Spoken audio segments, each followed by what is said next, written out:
Holy you okay, man? Thanks for the kind comments on the last video from Andorra. I've been to hospital and they have confirmed I'm not well.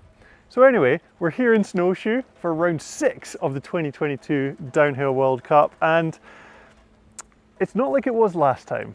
I mean, last time it was sunshine, there were dry trails, I was racing it, I qualified, it was beautiful, but it's going to be a whole different kettle of fish this weekend. But anyway, I've got some stories for you to get you up to speed before round 6 of the 2022 Downhill World Cup. Historically in Snowshoe, we haven't had the same elite men winner for any of the races that we've had here in the past. That is a different story in the women's category, with last year Valley Hill winning both of the double header rounds in 2021. She's also just coming off a win in Andorra at the last round, so I think if you weren't betting against her, you'd be a fool. Fantasy team recommendation, Valley Hill. Before coming out to Snowshoe, a lot of racers had a tough decision to make, with most countries' national championships happening the weekend before. So a lot of them had a much lower entry field because people were flying out early to Snowshoe. That wasn't a problem for the American championships though, because kind of in the right continent for it. And Dakota Norton won the US National Championships, beating out Aaron Gwynn by 2 seconds. You know, as you've seen, Aaron was beating me at the first split, and I think today it came down to fitness and want. I pushed really hard. I felt like I was going to pass out in the last corners and was absolutely a passenger. So I just wanted to win really bad, and I put a lot of effort out to try to achieve it. And I mean, as I'm throwing out hot tips for this race, Dakota Norton, home country, went really fast in Lenzerheide.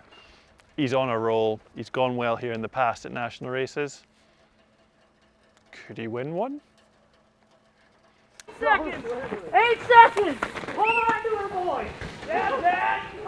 Let's go, boys! Also at other national championships, Canadian junior Gracie Hemstreet, who's winning the World Cup Series at the moment, won the junior race and got the fastest time of the day out of all the women's categories.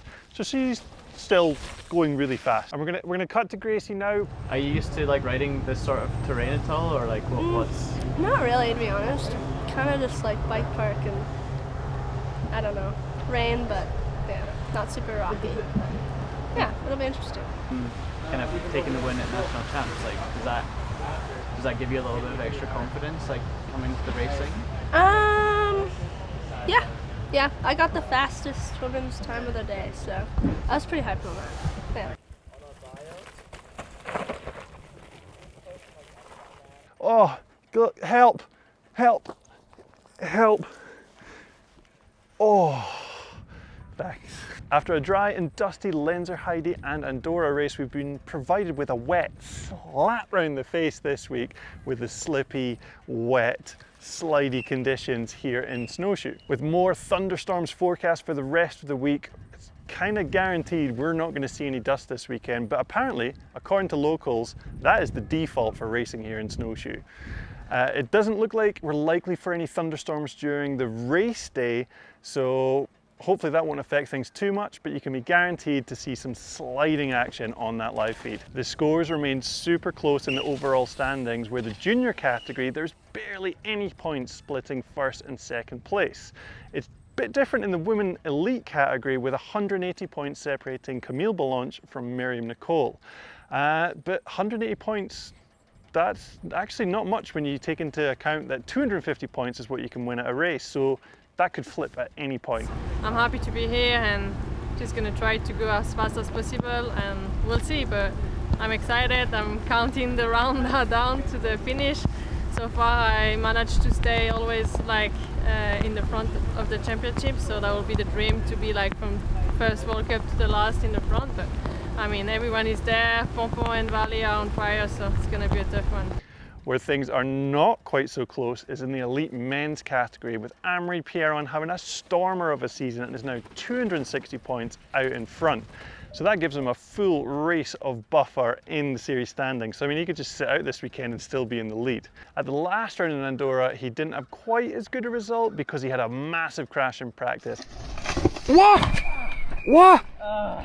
We've seen him track walking. He does have some walking sticks, but that's not because he's injured. He just really likes using hill climbing sticks. Takes the load off the knees. We really wanted to check if Amari was feeling a lot better, so we sent Dave. Dave? Dave? Dave? Yeah, Dave, could you just, check with, yeah, to Dave. Come. Honestly, I thought that my body was not that bad. Like, I had kind of pain everywhere, but it was, I think, okay to ride. We're working with the physio and the muscle in my neck muscle, and like helped me a lot. So I was really afraid of training here, especially in the mud.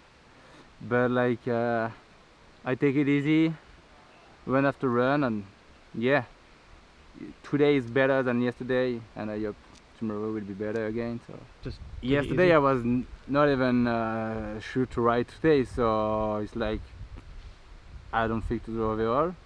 Each day is a new day. I'm happy today to ride my bike, so we'll see how it goes. If I can ride fast or no, we'll see. Well, that was a heavy downpour of sopping information from soggy Snowshoe.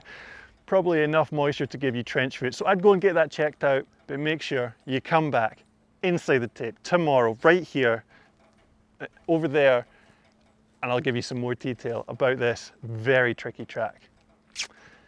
See you in a bit. Ta-ta. In a while.